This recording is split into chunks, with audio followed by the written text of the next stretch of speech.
Tim Hardaway Jr. has returned to the New York Knicks, man. I got hype. I ain't gonna lie.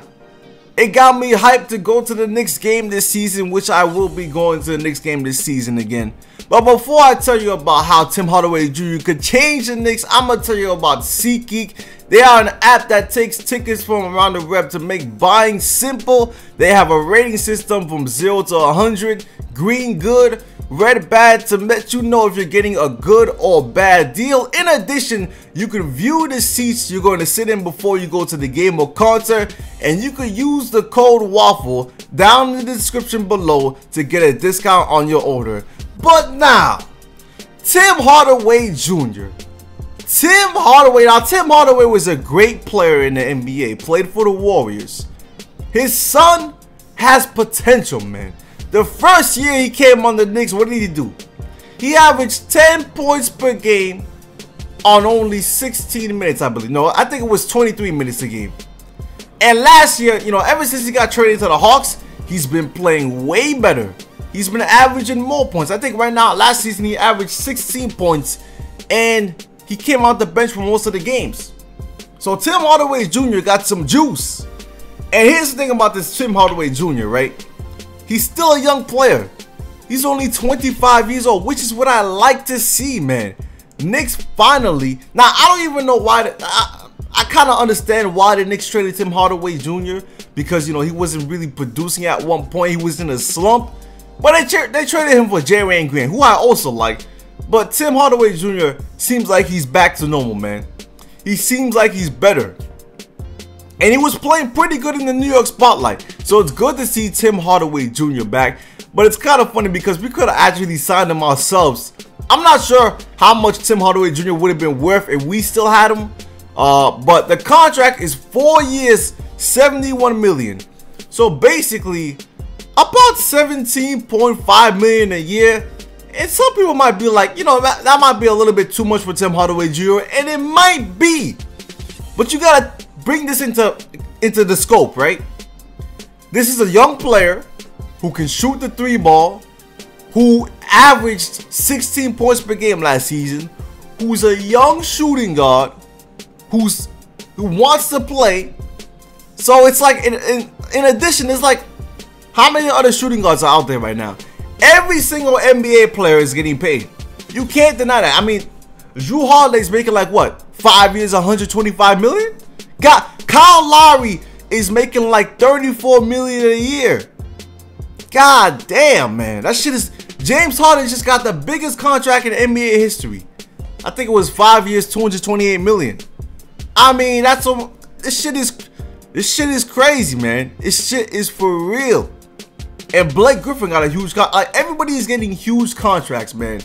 Jeff Teague's contract is nice, but everyone else, they're getting ridiculous contracts. So Tim Hardaway Jr. for 4 years, $71 million. You gotta realize that the cap is still gonna be going up little by little, and that you gotta pay for these players, man. You're gonna have to pay for these players. If you don't dish out that money, you're not gonna get these players, man. But the good thing about this trade is this, right? The Knicks have a decision to make, because they already have Courtney Lee at about what, 4 years, I think $12 million. So they already got Courtney Lee. They still got Carmelo Anthony, but the main thing is Courtney Lee and Joakim Noah.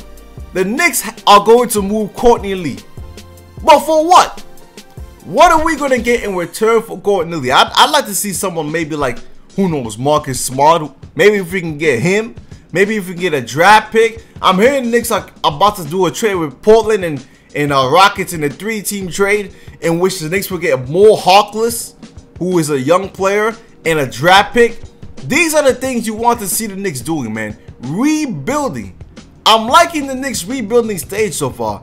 I mean, we're trying to get rid of Melo. We're trying to get rid of Courtney Lee. We brought in Tim Hardaway. We're letting go of Derrick Rose.